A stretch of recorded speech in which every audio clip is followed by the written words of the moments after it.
Salut, bienvenue dans cet épisode de podcast où on va parler pourquoi je me sens perdu à 40 ans et pourquoi c'est normal, et surtout pourquoi j'ai tout posé pour me reconstruire à Maurice. Alors, juste avant de commencer ce podcast, si tu te poses la question pourquoi je suis torse nu avec une serviette de bain, c'est normal parce que je rentre de la plage. Le petit bouton rouge ici, c'est que je me suis coupé en me rasant. Voilà, maintenant tu as tes réponses à tes questions sur le plan physique si tu regardes cette vidéo. Retour à l'audio. Pourquoi je me sens perdu à 40 ans et pourquoi c'est normal? Alors, pourquoi c'est normal? Je sais pas si c'est normal en vrai. Mais en fait, ouais, ça rejoint une crise identitaire. Je sais pas si tu es sur cette vidéo, si tu es également concerné, peu importe d'ailleurs que tu aies 40 ou 30 ans, le principe est assez le même. Tu as un minimum, on va dire, d'expérience de vie. Pourquoi pas 20 ans? Bon, à 20 ans, c'est un petit peu plus délicat, il faut un minimum, je pense, de vécu, mais 30, 40, voilà, après, il n'y a pas de valeur absolue par rapport à ça. Moi, en ce qui me concerne, ça renvoie à une crise identitaire dans le sens où une perte de repères et je pense une quête de sens aussi. C'est-à-dire que j'ai vécu tellement de choses, une vie alors extraordinaire au sens propre du terme, c'est-à-dire pas une vie extraordinaire dans le sens vas-y, du m'as-tu vu, voyage en jet, et comment ça s'appelle les yachts et compagnie, pas extraordinaire dans ce sens-là, mais extraordinaire dans le sens qui sort de l'ordinaire, tu vois. On va dire le parcours classique, t'es salarié, enfin en gros t'as fait tes diplômes, t'as fait tes études, à la fin de tes études t'as un job et t'es salarié dans la même boîte de 20 à 60 ans. Voilà, ça c'est le parcours classique sur la génération de nos parents finalement. La génération actuelle, les générations futures, c'est plus le cas, c'est-à-dire que là on a plus ce côté le salariat, le job à vie, et le salariat est même en étant à son compte de faire toujours la même chose pendant 40 ans. Et alors après, ça dépend des personnalités. Moi, j'ai une personnalité à me lasser vite. J'ai besoin de challenge, sinon je me fais chier. Et en ce qui me concerne, au niveau professionnel, parce que j'avais ce challenge, donc comme je t'ai dit dans les précédentes vidéos, j'étais attiré par le business en ligne et je suis toujours attiré par le business en ligne pour tout un tas de raisons, pour ce que ça permet, pour le côté business minimaliste, pour le côté liberté, la liberté de pouvoir, donc la liberté géographique, temporelle et financière, c'est-à-dire que la liberté de pouvoir, comme là, tu vois, je veux partir à Maurice de moi, je prends mon PC, ma connexion internet, j'ai le choix, voilà. Ça offre le choix à ce niveau-là. Le fait également de gagner de l'argent en ligne par rapport à la scalabilité, l'automatisation et les revenus passifs, en tout cas semi-passifs que j'ai parlé dans la précédente vidéo. Et donc par rapport à ça, je vais détailler un petit peu plus ce que j'avais abordé brièvement dans la précédente vidéo. Je voulais travailler sur internet. Je savais pas quoi exactement, mais je voulais travailler sur internet. J'avais pas le mot encore business en ligne, mais je voulais gagner de l'argent sur internet, en tout cas voilà. Et donc ça c'était vers 18 ans, on va dire vers 2003. Donc j'avais commencé avec les casinos en ligne, le casino Glamour, trouver des failles pour gagner de l'argent. J'avais téléchargé tout un tas de PDF, j'avais étudié les modèles mathématiques, les probabilités, la méthode de Hawkes pour essayer de vraiment trouver la moindre faille pour essayer de gagner de l'argent au casino. Donc ça c'était vraiment la première étape. Et généralement avec la martingale de Hawkes et compagnie. Et généralement, alors tu as la version donc j'ai testé avec gratuite, c'était en achetant des crédits gratuitement, un compte de démo finalement, et une fois que j'étais confiant, parce que le principe de la martingale de Hawkes, c'est qu'en gros, si tu perds, admettons, tu perds 500 balles, tu mises deux fois, donc tu fais deux fois ta mise, tu mises deux fois ta mise, donc 1000 plus 1 euro, 1000, 1 euro. Et comme ça, statistiquement, au bout de X coups, X c'est la variable justement inconnue qui dépend, ça peut tomber dans 2, 3, 10, 20 coups, et B, tu es quasiment sûr de récupérer ta mise. Ça, c'est la théorie. Alors, sauf que dans la pratique, quand tu joues en version démo, quand c'est pas ton argent, tu t'en fous d'aller à 20, 30 000 pour récupérer ta mise. Une fois que tu es confiante, quand tu commences à jouer ton vrai argent, moi j'avais été jusqu'à, je crois, 1000, je sais pas, 1000, 1005, un truc comme ça. Et là, je me suis dit, je vais m'arrêter parce que t'en sais rien en fait. Jusqu'à combien il faut aller? Jusqu'à 15, 20, enfin tu vois, il faut faire l'avance quoi. Donc, c'est pas pareil psychologiquement. Bref, donc j'avais commencé comme ça. Après, je me suis dit, bon, on va essayer de trouver un business, un moyen de gagner de l'argent sur Internet plus facile, en tout cas alors peut-être pas forcément plus facile, mais plus conventionnel, voilà. Et donc du coup, je m'étais renseigné sur le fait de tout ce qui était création de site internet. J'avais commencé à créer des boutiques en ligne sur des sous-domaines de la franchise Carrefour. Carrefour.fr. À l'époque, tu pouvais créer des sous-domaines par rapport à ça. Et donc là, c'est plus possible. Hein. Et donc voilà, je créais des boutiques en ligne, ils te passaient des boutiques clés en main. Et l'idée, c'était, la promesse, c'était, tu fais la promotion de cette boutique et tu gagnes de l'argent. Donc tu vends leurs propres produits. et tu gagnes de l'argent, tu touches une commission sur la vente de leurs propres produits. Et c'est là où j'ai commencé à toucher du doigt, mais j'ai pas approfondi parce que j'avais pas assez compris le sujet, j'avais pas pensé le sujet, tout simplement, c'était le concept de ce qu'on appelle l'affiliation. L'affiliation marketing, en gros, c'est commercial sur Internet. Tu vends le produit d'une tierce personne, une entreprise tierce surtout, et moyennant rétrocession de commission, tu touches une commission variable de 10, 20, 30%, ça dépend de la politique, les conditions tarifaires par rapport à ça, les conditions de l'offre, soit en variable, donc en pourcentage, ou alors en fixe. Voilà. Et après, si tu rentres dans le détail, tu as plusieurs modèles de rémunération dans l'affiliation, dans ce qu'on appelle la génération de leads, donc tu amènes des formulaires de devis, ça c'est valable dans les devis travaux, devis santé, etc.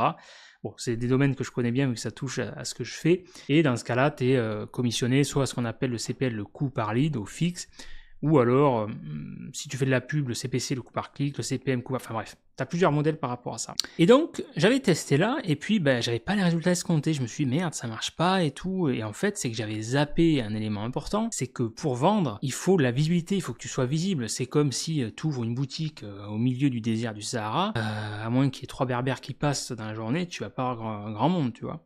Et donc, alors que si tu as cette même boutique qui est avenue des Champs-Élysées à Paris, tu auras beaucoup plus de passages et donc beaucoup plus de prospects potentiels. C'est le principe, le concept même de la visibilité. Donc je connaissais pas à l'époque comment générer du trafic sur Internet. Et de fil en aiguille, vu que je voulais travailler sur Internet, j'avais donc en 2004, je m'étais fait la main en créant des propres sites web sur, je te présente brièvement le contexte pour que tu comprennes un peu, des sites web à titre personnel, alors pour mes parents qui ont essuyé les plates, les pauvres, pour mon oncle, enfin mon ancien oncle parce qu'il en est divorcé. Et j'avais commencé avec un logiciel qui s'appelle Dreamweaver MX, et j'avais créé alors des sites. Le premier, c'était un site full HTML, et le deuxième, c'était un site full Flash. À l'époque, ça n'existe plus, mais c'était une technologie Flash. En gros, c'est un site animé, c'était comme une vidéo, un site vidéo. Ça, donc 2004 jusqu'à 2007. Ensuite, j'avais postulé dans plus de 900 agences web. J'avais démarché toutes les agences au niveau national. J'avais pris le beau temps, ça n'existe plus, mais il y avait l'annuaire, les pages jaunes à l'époque. J'avais fait ça. Et sur le nombre, j'avais une dizaine qui m'avaient répondu, plus ou moins favorablement. Et notamment une à Montpellier, une agence de com qui m'a répondu. Et je leur avais dit, donc ils recrutaient à l'époque un poste double de flasheur référenceur. Donc pour faire des sites en flash, avec la technologie de site, et référenceur, je connaissais pas ce métier. En gros, c'est pour justement faire du référencement en Google pour optimiser la visibilité des sites. En gros, quand tu tapes agence immobilière Béziers sur Google, que le site de l'agence pour laquelle tu travailles, il apparaît, soit classé en première position Google. Voilà. Et parce que c'était les débuts, tu vois, Internet, maintenant ça n'existe plus, des postes doubles, ne serait-ce qu'au niveau du référencement, il y a tellement de choses à faire, ça s'est tellement verticalisé, mais c'est comme à l'époque, Webmaster, c'était un peu fourre-tout. Et l'anecdote, c'est que ce poste-là, je n'y connaissais absolument rien, je ne savais pas coder une seule ligne de code, je ne connaissais pas les principes de code HTML, la visibilité, c'est comme si j'allais passer un CV pour être plombier alors que je connais rien en plomberie, quoi. Et donc, bien sûr, je les ai baratinés, j'ai été au culot, je leur ai dit que je savais tout faire, etc. Bref, ça a marché, j'ai été pris. Et du coup, j'ai passé, c'était via Pôle emploi, une formation APR, une espèce de stage rémunéré. Et débouchant, la promesse, c'est que ça débouchait, moyennant compétence, atteindre des résultats, surtout atteindre des objectifs, sur, dans un premier temps, un poste en CDD renouvelable, et ensuite CDI. Donc c'était comme ça, il y a eu des CDD renouvelables jusqu'à 9 mois, c'est le maximum. Ça a été renouvelé 3 fois, et après ça a débouché sur un CDI. Donc j'ai fait mon expérience par rapport à ça. J'ai commencé en bas de l'échelle, technicien, tout ça. Et après je suis passé responsable de service, j'ai donné des cours à l'université pour des masters, etc. Et après, donc ça c'était jusqu'en 2012, fin 2012, et ensuite 2013 je me suis mis à mon compte. Et donc tout ça, on va accélérer, on arrive sur 2020, sachant que la période grosso modo de 2000, parce que j'avais arrêté après en 2013, 2013, je m'étais testé, je m'étais lancé sur d'autres projets, plus orienté développement personnel, lifestyle, tout ça. Parce que déjà à cette époque, parce que j'avais eu, alors un traumatisme, faut pas déconner, le mot est fort, mais j'avais eu affaire à ce qu'on appelle dans le jargon une pénalité Google, parce que vu que je travaille dans le SEO, et c'était une pénalité forte à l'époque, Google Penguin, enfin bref, j'ai eu énormément de pression à gérer, parce qu'il y a énormément d'enjeux commerciaux. Donc je l'ai pas très bien vécu, et du coup j'avais décidé de me mettre en pause finalement cette activité, et de me lancer sur d'autres projets, d'autres challenges. Et donc j'avais développé le concept de l'affiliation avec des projets comme j'étais devenu apporteur d'affaires pour une compagnie de jet privé, apporteur d'affaires en exclusivité. J'avais publié un livre sur Amazon, mais même avec d'autres maisons d'édition, j'avais démarché. Enfin voilà, moi c'est le goût du challenge en fait, et tester de nouveaux projets. Donc plus ou moins en pause. Après quand j'ai rencontré mon ex, j'ai dit vu que je savais qu'on pouvait gagner de l'argent avec ça, notamment avec l'affiliation, j'ai dit vas-y on va aller banco là-dessus. Et grosso modo, de 2016 à 2020, ça a été principalement du consulting, gestion de clients, suivi mensuel et affiliation par rapport à ça. Mais déjà, à cette époque-là, ça me plaisait beaucoup moins, j'avais plus la flamme du début, le côté passionné, parce que c'est un métier que j'ai découvert sur le tas. C'était vachement technique en fait. Et ça me plaisait, je me suis pris au jeu finalement, parce que c'est le jeu du chat à la souris, et j'aime bien ce côté, trouver les failles, essayer de corriger, ce côté manipuler les algorithmes, tout ça. Ça me plaisait bien. Et du coup, vu que je me suis passionné dessus, et ben je suis devenu bon dans mon domaine et j'arrivais à dominer les premières positions pour tous les sites de mes clients, pour les sites que je gérais, et ensuite, vu que ça ne suffisait pas, c'était toujours plus, je me contentais pas de dominer les premières positions, j'allais jusqu'à dominer ce qu'on appelait faire la SERP domination, dominer carrément la première page Google avec plusieurs sites. Et donc voilà, je suis devenu très bon là-dedans, des très bons résultats. Et le problème, la contrepartie, c'est que en tout cas moi, quand je deviens vraiment bon dans un domaine, j'ai plus ce challenge, ce côté, ça y est, j'ai atteint des objectifs, elle a été faite quelque part, j'ai plus rien à me prouver, et donc je me fais chier, quoi. Et bon, il y avait tout un pas encore que j'avais pas découvert, avec notamment, j'avais pas suffisamment exploré, le clocking, plus la partie technique, dev. Ça, je l'ai exploré plus justement de 2016-2020. Mais voilà, à l'époque, on va dire, pour recentrer un peu le débat, le contexte, de 2008 à 2012, c'était la période passion, l'âge d'or du spam, le côté passionné, passion du métier, et l'argent c'était secondaire. Ensuite, la deuxième phase, 2016-2020, ça a été l'inverse. J'ai une perte d'intérêt pour ça. Alors il y a eu quand même ce côté encore un peu passionné, parce que j'ai exploré d'autres domaines avec le clocking et tout, mais c'était pas pareil. Et je le faisais davantage pour le côté financier. Et de 2020 à 2024, vu que j'en avais marre de mettre entre guillemets les mains dans le cambouis, de référencer les propres sites, je prenais plus de plaisir à former en fait des clients. La formation en plus c'est quelque chose que je connais très bien, parce que j'en ai fait dès le départ à partir de 2010, que ce soit pour des clients, pour l'équipe, vu que j'ai monté mon équipe, le service, que ce soit également pour des élèves, vu que j'ai donné des cours à l'université. C'est quelque chose, je me suis pris au jeu, j'ai bien aimé ce côté transfert de compétences, ce côté pédagogique. Mais à l'époque, je préférais quand même avoir mes propres résultats. Je préférais, j'avais ce côté gardien du savoir, pas partager les techniques vraiment qui donnent un avantage concurrentiel. Je voulais les garder pour moi, parce que j'avais vraiment cette approche technicien main dans le cambouis. Et après, vu que j'ai une perte d'intérêt par rapport à ça, je prenais plus de plaisir à donner les tips, à former mes clients. Et voilà, que mes clients que j'ai formés aient les résultats, et que plutôt que moi finalement, que mes clients soient premiers et pas moi, quoi. Donc ça a été la partie formation, spécialisée dans la formation en ligne via la chaîne YouTube, et le coaching qui a très bien marché, donc comme je t'ai dit, notamment en Asie, de 2022 à 2024. Et le problème, c'est que je sentais que j'étais vers la fin.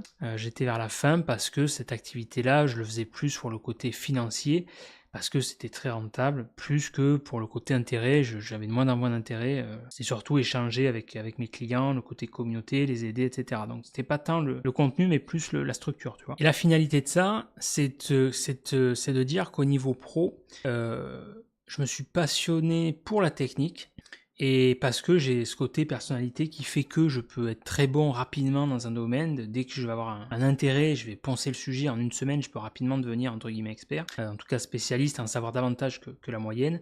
Mais la contrepartie, c'est que la technique, au bout d'un moment, j'en étais dégoûté, j'en ai fait le tour. Et là, effectivement, il y a une perte d'intérêt pour la technique. Et au jour d'aujourd'hui, c'est plus la dimension marketing, la mécanique de vente, la dimension psychologique, la dimension humaine, le côté vente, faire des landing pages, comment améliorer le taux de conversion, ce genre de choses. Et voilà, donc je reste dans ce métier au sens large, dans ce corps de métier, mais j'ai évolué par rapport à ça. Et c'est ce qui a fait qu'au niveau pro, c'est pas évident pour moi en ce moment, parce que je suis en période de transition, et je suis face à un choix de vie qui va déterminer le choix des prochaines années. Et on fait tous à un moment donné face à ce genre de dilemme, à des degrés différents, de dire ok, peut-être que toi qui regardes cette vidéo, tu as une vie de famille, peut-être que tu as un job actuellement qui est très bien payé, tu gagnes très bien ta vie, mais voilà, en tant qu'être humain, on évolue. c'est le principe même de l'évolution. On n'est pas fait pour... voilà, il y a 10 ans, tes centres d'intérêt, que ça soit professionnel ou personnel, ont évolué. Ce qui te passionnait il y a 10 ans, au jour d'aujourd'hui, peut-être ça te passionne plus. Parce que voilà, tu évolues. Ce que au jour d'aujourd'hui, tu as d'autres centres d'intérêt, tu as d'autres passions. Sans forcément parler de passion, mais tu as des choses que tu aimes bien, tu as une certaine attirance, une certaine attraction. Et ces mêmes choses qu'au jour d'aujourd'hui, à l'instant T, te plaisent, et bien peut-être que dans 10 ans, elles te plairont plus, elles te plairont moins, etc. C'est normal, en tant qu'être humain, on évolue, on a plusieurs casquettes. Et le problème, c'est ça, c'est qu'après, on est face à des dilemmes et des responsabilités, notamment au niveau professionnel et financier, argent. Et bien il y a une réalité financière qu'on peut pas nier. Voilà, si tu as des enfants à charge, il faut de l'argent. Si tu veux remplir le frigo, il faut de l'argent. Si tu veux payer tes factures, être logé, payer l'EDF, l'électricité, l'eau, si tu as un crédit sur la maison, même si tu as remboursé ton crédit, il faut quand même de l'argent. Si tu veux voyager, si tu veux faire des choses, la voiture, te déplacer, enfin bref, peu importe ton niveau de vie, il te faudra plus ou moins d'argent. C'est surtout une question d'échelle. C'est ça qui va varier, la variable, le montant, en fonction de ton train de vie. Et donc forcément, tu es face à un dilemme de bah ouais, j'aimerais bien faire ça, mais bon, faut payer les factures, à un moment donné, je peux pas me permettre de faire n'importe quoi, sinon j'aurai le couteau sur la gorge. Bon, mais là je suis vraiment, enfin pas plus qu'un peu à fond dans ce dilemme-là.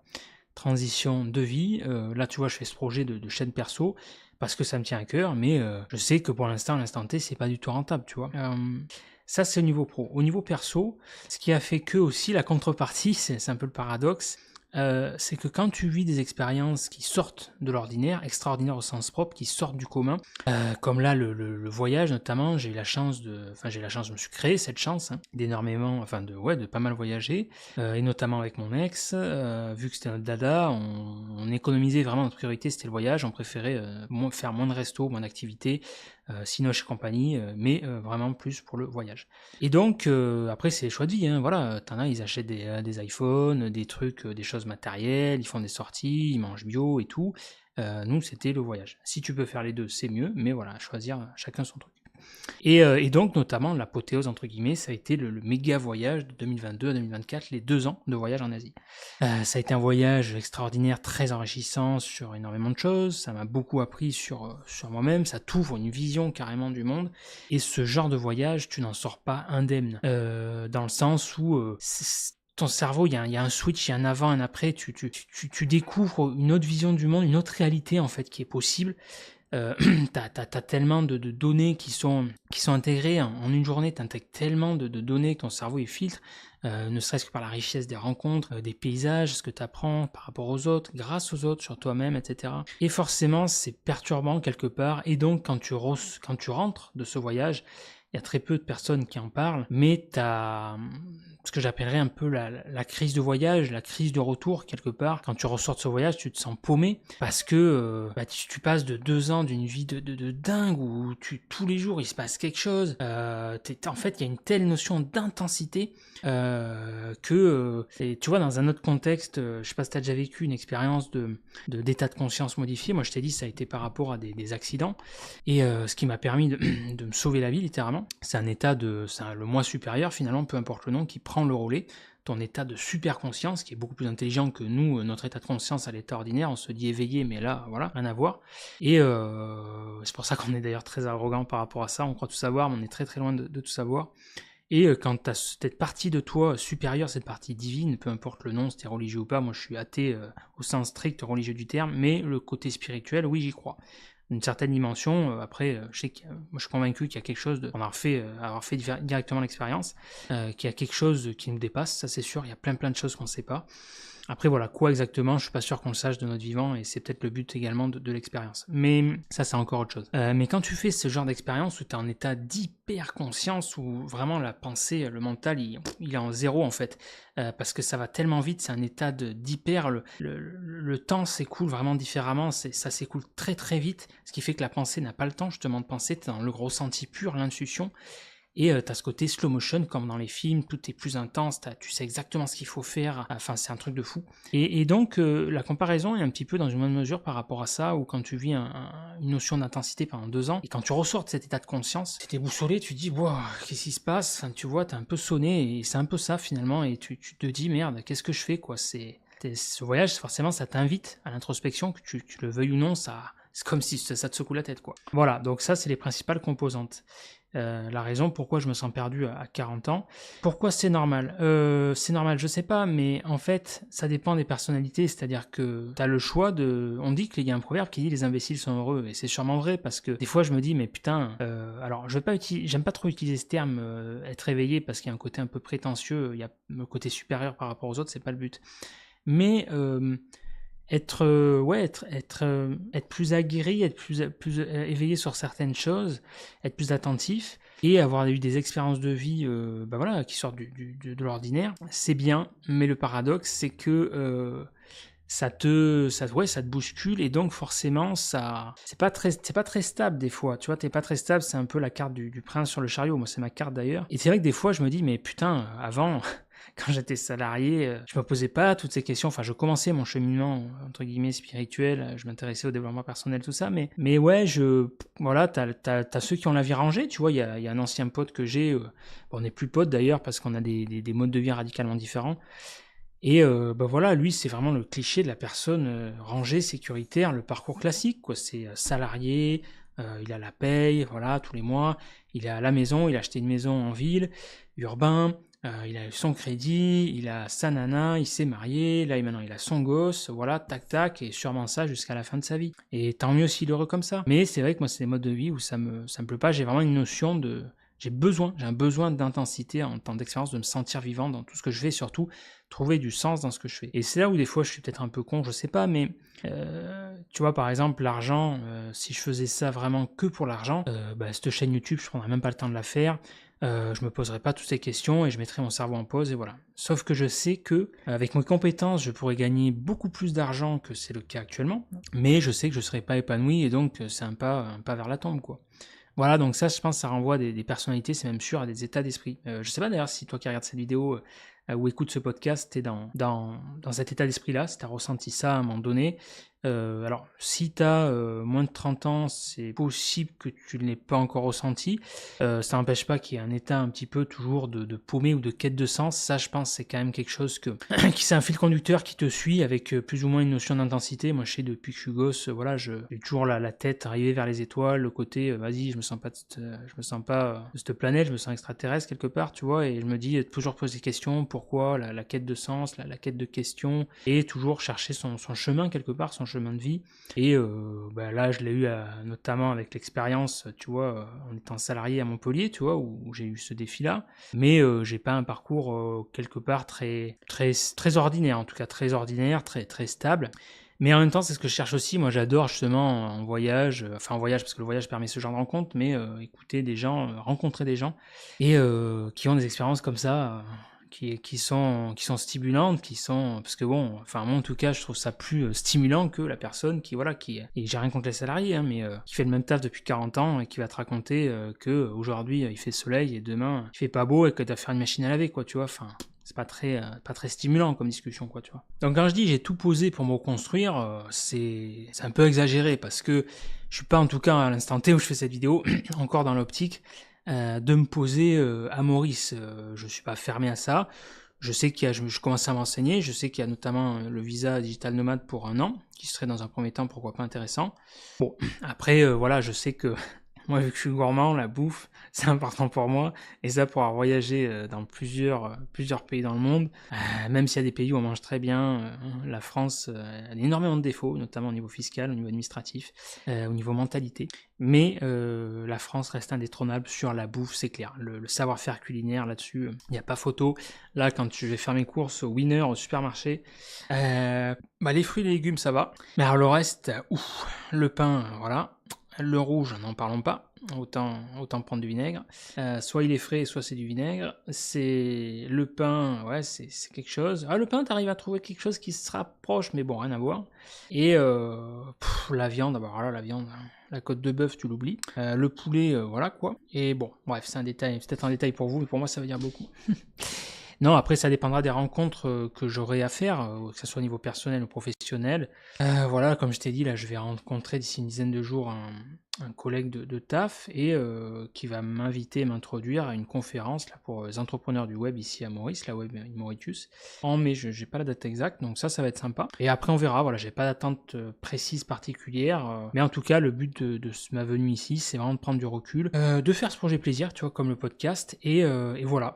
On verra, je sais que je suis dans une transition de vie, et on verra ce que l'avenir me réserve par rapport à ça, et je pense que, j'en suis même convaincu, c'est important aussi je finirai le podcast là-dessus, cette vidéo, de savoir s'écouter. Je pense que le danger, la peur par rapport à ça, c'est que quelque part, alors, ça dépend, en fonction de notre niveau, de conscience, on aura la capacité de plus ou moins s'écouter. Je m'explique.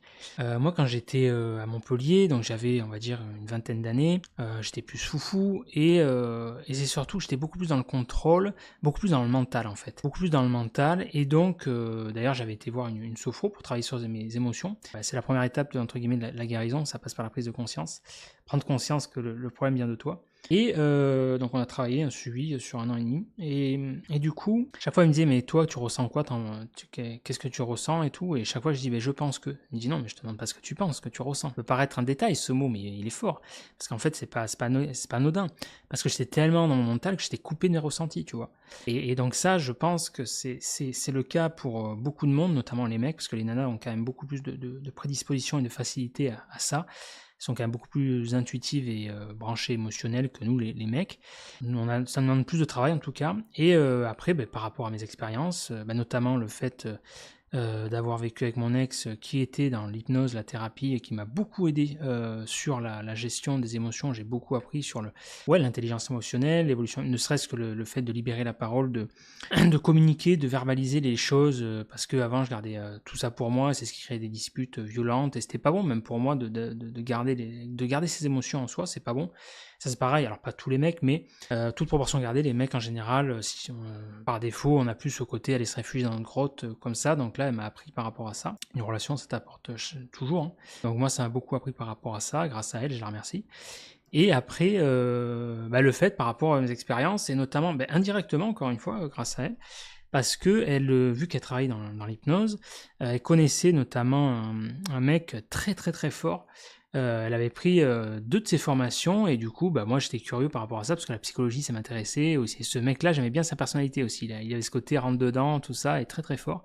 Et mais il avait ce côté bon rentre dedans parce qu'il y en a, ils essayaient de se donner un rôle rentre dedans, ils étaient vulgaires et ça leur allait pas. Ça dépendait vraiment de l'énergie. Et bref, et j'ai suivi donc 2 de ses formations, et ce qui est fou, c'est que c'est là où il y a eu un avant et un après. J'ai intégré vraiment ce côté où en fait t'apprends à lire quelqu'un comme un livre ouvert, et t'apprends également à mieux te connaître, savoir si ça fait ou pas, si ça te parle ou pas. Et c'est fou parce que quand tu suis la formation, d'un côté ça te semble vachement abstrait, vachement conceptuel, et en fait à un moment donné tu sens que tu as intégré, tac, tu le sens, c'est intuitif. Bon bref, voilà, c'est tout un tas d'expériences par rapport à ça qui fait que, au jour d'aujourd'hui, je me connais beaucoup mieux, et le fameux connais-toi toi-même et connais-toi, et tu connaîtras les autres. Donc ouais, tout ça pour dire que c'est important de s'écouter, alors qu'avant, je voulais m'écouter, mais je ne savais pas m'écouter. Que maintenant j'ai beaucoup plus de facilité, alors c'est pas pour autant que c'est forcément, plus facile, oui, parce qu'il y a des choses, je vais écouter mon intuition, mais c'est pas toujours, c'est pas pour autant que c'est facile dans le sens, tu vois, là, je sais davantage m'écouter, mais pour autant, j'ai pas mes réponses. Mais je sais que il y a ce qu'on appelle l'appel de l'âme finalement. C'est pour ça que je suis venu à Maurice aussi, l'appel de l'âme, sentir que ça te fait vibrer, que tu as besoin à un moment donné de prendre du recul, de te retrouver toi en tant que personne, pour avancer, parce qu'il y a un temps pour tout dans la vie. Il y a un temps où tu es dans l'action, la construction, et il y a un temps où tu es dans la prise de décision, le recul, le côté un peu ermite, tu te poses des questions sur les directions de ta vie, etc. Et je pense que c'est important d'avoir des espèces de checkpoints, pas toujours bien sûr être dans l'introspection, parce qu'il faut avancer, mais je pense en temps c'est bien d'avoir des checkpoints et de sortir du côté pilote automatique pour recadrer, définir une nouvelle direction ou adapter un peu finalement l'image qui me vient.